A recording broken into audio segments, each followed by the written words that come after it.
Banco de México presentó su informe trimestral, octubre-diciembre. Y para hablar de este tema me da muchísimo gusto saludarte, querido Alejandro Díaz de León, gobernador del Banco de México. ¿Cómo estás? Muy buenas noches. ¿Qué tal, David? Muy buenas noches. Un gusto estar con tu audiencia.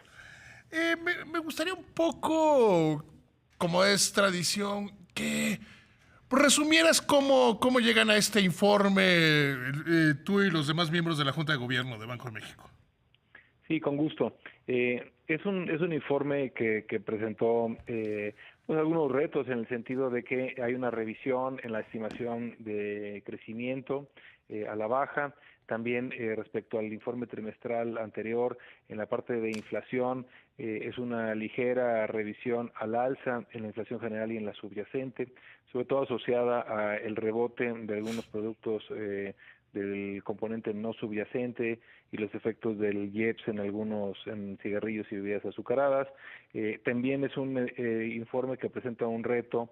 En la parte externa hemos estado viendo cómo, pues si bien habíamos visto hacia finales del año pasado que las tensiones comerciales venían Es que aposté en ese juego. mejorando y había esta negociación fase uno entre China y Estados Unidos y parecía haber un entorno mucho más constructivo para el crecimiento, pues la verdad es que el coronavirus se ha ido consolidando como un riesgo importante para la actividad económica global. Estuve el fin de semana en Riad, en Arabia Saudita, en la reunión del G20, Ajá, y pues ajá. sí es un factor de preocupación para todos, ¿Qué y tan sobre grande, todo, perdón que te interrumpa, qué tan sí, grande? ¿Cómo podemos darle una dimensión correcta? Porque hay desde los que dicen no pasa nada, son unos días, y los que ya tienen visiones francamente apocalípticas. ¿Cómo, desde el punto de vista del Banco Central, y además con esta información fresca que traes de la reunión del G20, cómo verlo? bueno, la verdad es que no hay nadie que tenga un prisma adecuado y que diga, pues esto es lo que está pasando, esto es lo que va a pasar. Hay algunos que refieren a la dinámica de una pues caída pronunciada y un rebote muy rápido, como que fue lo que se presentó en el SARS, pero era una epidemia diferente, con un virus diferente, con dinámica de contagio diferente y también con una integración de la economía china muy diferente a la que tenemos hoy en día. Entonces, la verdad es que nadie se anima a decir un pronóstico de qué va a pasar en términos de actividad económica y cuáles pueden ser sus efectos.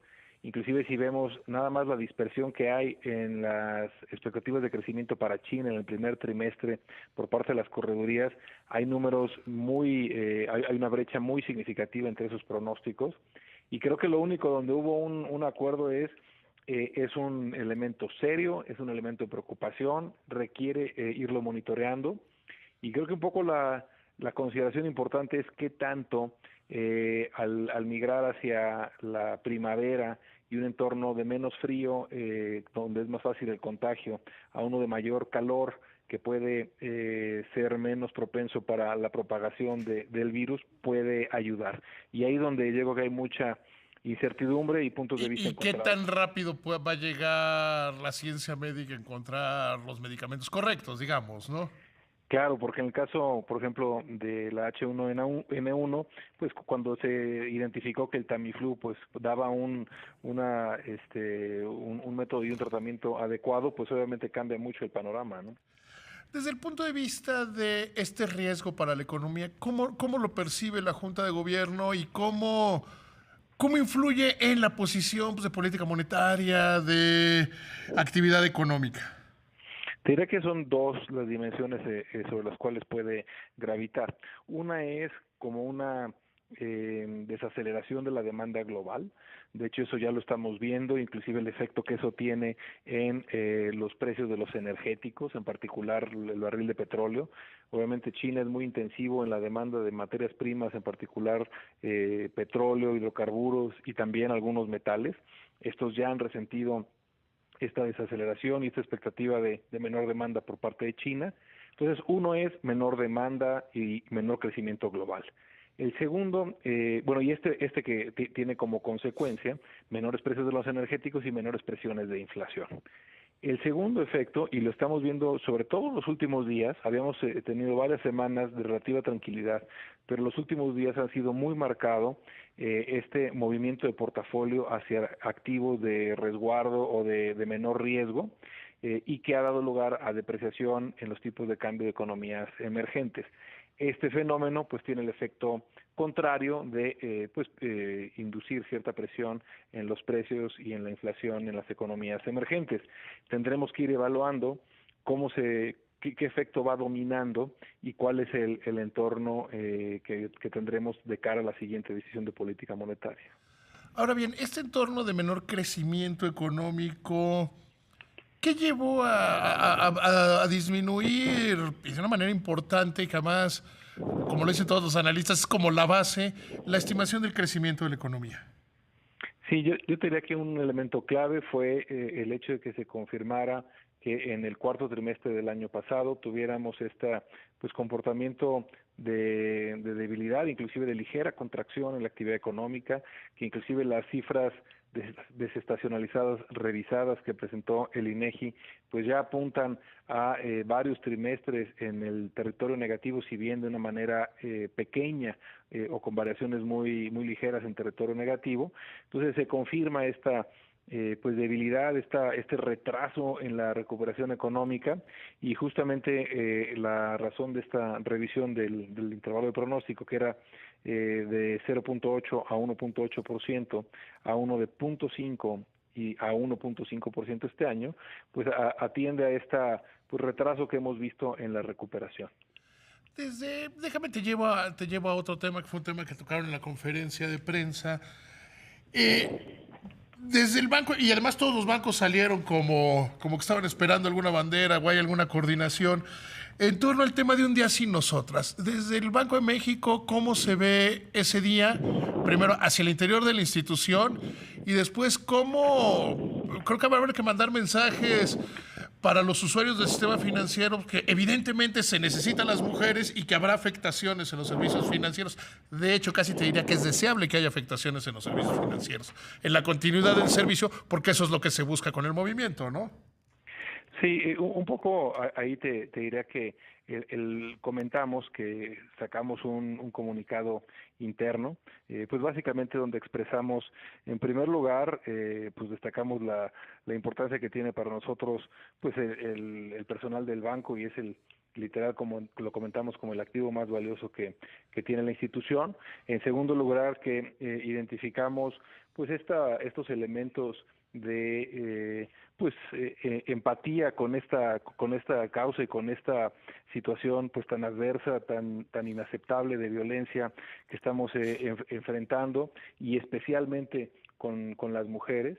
Y tercero, que por lo mismo éramos respetuosos de la instancia que cada una de las compañeras de trabajo del banco identificara como la mejor manera de acompañar ese esfuerzo, y que en ese sentido nosotros estaríamos llevando un control de asistencia el 9 de marzo, y lo único que estamos solicitando es si pueden informarnos cuál es la decisión que cada una de ellas va a tomar en caso de no presentarse en el banco, para poder hacer la planeación necesaria y mitigar pues posibles elementos operativos de asegurar el funcionamiento adecuado por parte del banco. ¿Cómo será la coordinación con los intermediarios financieros? Porque evidentemente habrá una afectación, insisto, creo que es deseable que haya afectaciones en los servicios.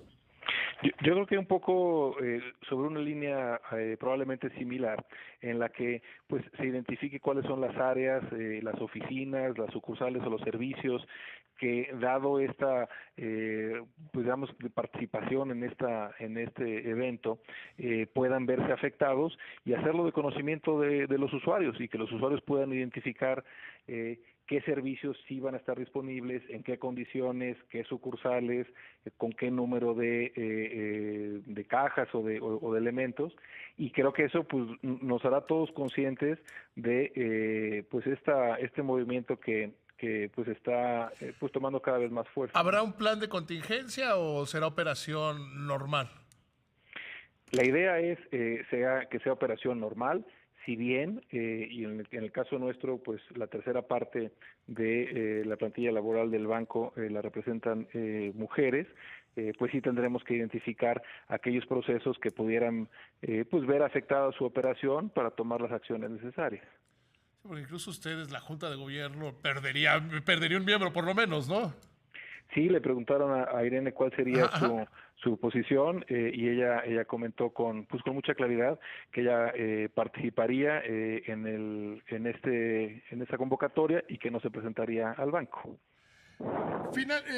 Finalmente, en materia de las decisiones de política monetaria, sigue habiendo ese debate si deben disminuir o no más las tasas de interés. ¿Cómo se vio en este reporte trimestral? Bueno, yo creo que lo que se destaca es que ha habido pues condiciones de debilidad económica y de ampliación en la holgura muy marcadas. Si bien esto ha tenido un efecto sobre la inflación, pues seguimos viendo la inflación subyacente con relativa persistencia. Estaremos evaluando de aquí a la siguiente edición de política monetaria si también este deterioro en el entorno externo que ya estamos viendo, pues menores tasas de interés en Estados Unidos, inclusive cierto ajuste a la baja en las tasas de interés en nuestro país a pesar del ajuste en el tipo de cambio, y pues un poco evaluar cuál es el balance entre las condiciones externas de menor actividad económica o mayor debilidad en el crecimiento, y también posibles menores presiones inflacionarias con el entorno interno, y reconociendo que pues hemos estado en las últimas 5 decisiones pues tomando esta decisión de ajustar en un cuarto de punto en cada una de ellas. Pues mi querido Alejandro, quiero agradecerte muchísimo que me hayas tomado la llamada. Te mando un abrazo. Siempre un gusto, David, muy buenas noches. Hasta luego, que te vaya muy bien. Y mire, creo que es totalmente correcto. Se desvió un poco la plática, pero creo que hoy no hay nada más importante que tener claro que el 9 ninguna se mueve. Que creo que lo mejor que nos puede pasar es que se note la afectación. Hay quienes suelen decir que te das cuenta de que no funciona la luz el día que se te va, o el agua el día que se te va. Cosas que son prioritarias en tu vida, que son necesarias el día que no las tienen. Ojalá aprendamos a valorar y ojalá se acaben los machitos.